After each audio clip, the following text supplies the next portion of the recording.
Hello viewers, আসসালামু আলাইকুম। সবাইকে জুম্মা মোবারক দিয়ে শুরু করছি আজকের ভিডিওটা। আপনারা দেখছেন আপনাদের পছন্দের এবং ভালোবাসার চ্যানেল বার্ডস অফ ভিলেজ। কালকে আপনাদেরকে একটা পর্ব দিছিলাম যে আমার যে ফিন্স পাখিগুলো অনেকগুলো ডিম দিছে। অনেকগুলো বলতে একটা বক্সে আমি গুনে দেখলাম 20 থেকে 25টা করে ডিম দিছে। তো আপনারা একজন ভাই আমাকে কালকে কমেন্টের মধ্যে বলল যে ভাই আপনি অন্য পাখির ডিম নিয়ে এসে এখানে দেওয়ার পরে আবার আপনারা এটা দেখাচ্ছেন। আসলে ভাই এইভাবে আপনাদেরকে দেখায় আমার কী লাভ? দেখেন, অন্য পাখির যদি ডিম নিয়ে এসেও দিই, সেই ডিমগুলো কি করি সেটাই আপনারা এখন ভিডিওটা মনোযোগ সহকারে দেখেন। আসলে আমার কাছে এগুলো কোনো ব্যাপার না। যে অনেকের অনেকভাবে বলে, আলহামদুলিল্লাহ আপনাদের দোয়া ভালোবাসায় আমি আমার এই চ্যানেলে বলতে গেলে মানুষের নেগেটিভ কমেন্ট খুবই কম পাই। এটা আল্লাহর কাছে শুক্রিয়া, আর আপনাদের ভালোবাসা, অশেষ ভালোবাসার কারণে। যাই হোক, এখন আমি যেটা করব, এই বক্সের যে ডিমগুলো, এই ডিমগুলো কি হয়, এই ডিমগুলো বের করে আমার মনে হয় না এই ডিমের একটা অংশও জমছে। কারণ এত ছোট পাখি ডিম থেকে জমার কোনো কোনো সম্ভাবনাই নাই। তো প্রথমত আমি এই যে এই বক্সটা খুলবো। আপনারা দেখেন এই বক্সটাতে কতটা ডিম দিছে। আর এই পাখির ডিমটা এত ছোট ছোট ডিম, এই ডিমটা যে আপনি বের করে চেক করবেন, অন্য কোনো পাখিকে দিবেন ফুটানোর জন্য, সেটারও কিন্তু কোনো ওয়ে নাই। তো সেই ক্ষেত্রে এই ডিমগুলোর ভিতরে যদি কোনো প্রাণও থাকে বা কোনো ডিম থেকে বাচ্চা ফুটবে এরকম পরিস্থিতিও তৈরি হয়েছে, ওই ডিমটা আমি কিন্তু আসলে কোনো ওয়ে নাই আমার হাতে। যেমন এই পাখিটা আপনারা দেখেন, এই পাখিটা কিন্তু ও যে তাপ দিচ্ছে, ও কয়টা ডিমকে তাপ দিতে পারতেছে? বাকি ডিমগুলো কিন্তু আশেপাশে পড়ে আছে। ডিম যদি তাপই না দেয় তাহলে তো ওই ডিম থেকে কখনোই ফার্টিলিটি আসবে না এবং ডিম জমবেও না, বাচ্চাও ফুটবে না। তো সেক্ষেত্রে আমি বক্সগুলো যেটা করব, বক্সগুলো খুলে দিব। এখন বক্স খুলে দিলেই কিন্তু এই সমস্যার সমাধান হবে না। এই পাখিগুলো আমি যেটা করব, এর আগে আপনারা দেখছিলেন ঘুঘু পাখির উপরে এই ভিডিও দিছিলাম যে আপনারা পাখি যখন অটো ডিম পারবে তখন আপনারা কি করবেন। সেই ক্ষেত্রে আমি এইটা কিন্তু পাখির জন্য একেবারেই খারাপ। এই ডিমগুলো কিন্তু ডিম থেকে ডিম পারছে অটো ডিম বলতে ডিম থেকে কোনো রকমের মিটিং ছাড়া ডিম বলে যেটাকে। হ্যাঁ, এইটাই আমি বলতে চাই। এই ক্ষেত্রে আপনারা যেটা করবেন, প্রথমত এইভাবে বক্সটা খুলে দিবেন। বক্সটা খুলে দিলে আর পাখিটা ডিম পাড়ার জায়গা পাবে না। এবং এমনও একটা কাজ করবেন, যেমন আমি যে খাবারের ভাণ্ডটা দেখেন, এই খাবারের ভাণ্ডগুলোও কিন্তু আমি ছোট করে দিব, যাতে এরা কোনো জায়গায় কোনোভাবে ডিম পাড়তে না পারে। আর দ্বিতীয়ত যে কাজটা আমি করব সেটা হচ্ছে, আমি এই যে দেখেন, এই যে প্রথম একটা বক্স খুললাম, আর দ্বিতীয় যে কাজটা করব, আমি এই পাখির জোড়াটা বদলাই দিব। দেখা যাচ্ছে এর যে ছেলেটা অন্য একটা মেয়ের সাথে জোড়া দিব, আর অন্য একটা মেয়ের জোড়া এর সাথে দিব। এদের মধ্যে মনের অমিলের কারণেই কিন্তু এই সমস্যাটা দেখা দিছে। সেক্ষেত্রে আপনারা যখন এরকম সমস্যার মধ্যে ভুগবেন, তখনই আপনারা এই কাজটা করবেন যে আপনারা বক্সটা খুলে দিয়ে জোড়াটা চেঞ্জ করে দিবেন।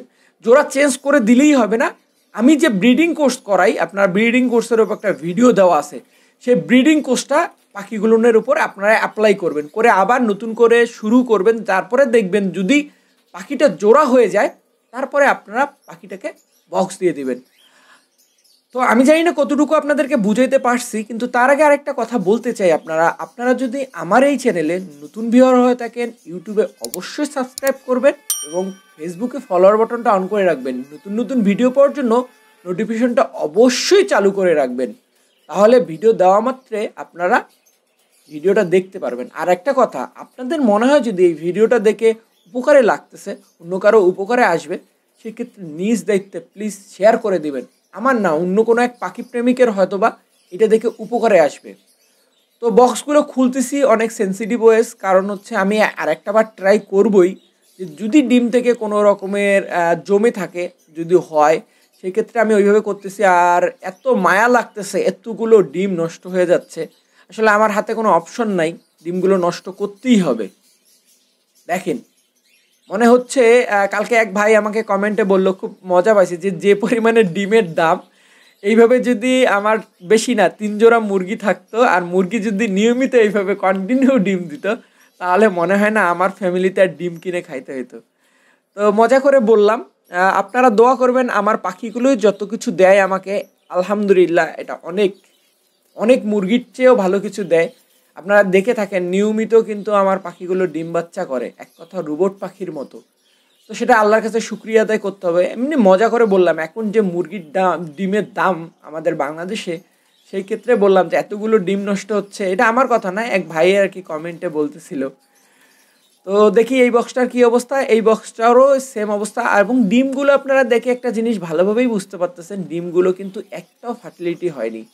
ফার্টিলিটি ডিমের কিন্তু কালারটাই অন্যরকম হয়, কালো ঘিচকিচ করে। হ্যাঁ, তো এই বক্সটাও খুললাম, আমার সেই পছন্দের নীল বক্স মনেই সারপ্রাইজ, সেই সারপ্রাইজ বক্সেও এই অবস্থা।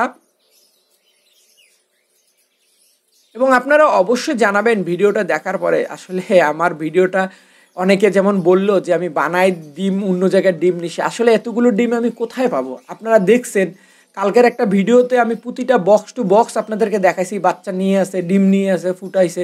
শুধু এই 3টা বক্সে একটু আলাদা, আমার বেশি না, ফিন্স পাখি 16 জোড়া আছে, তার মধ্যে এই 3 জোড়া একটু মানে অন্যরকম টাইপের করে ফেলছে। যাই হোক, এই যে ডিমগুলো আমি বের করলাম, এই ডিমগুলো আমি এখন দেখি করণীয় কি হয়।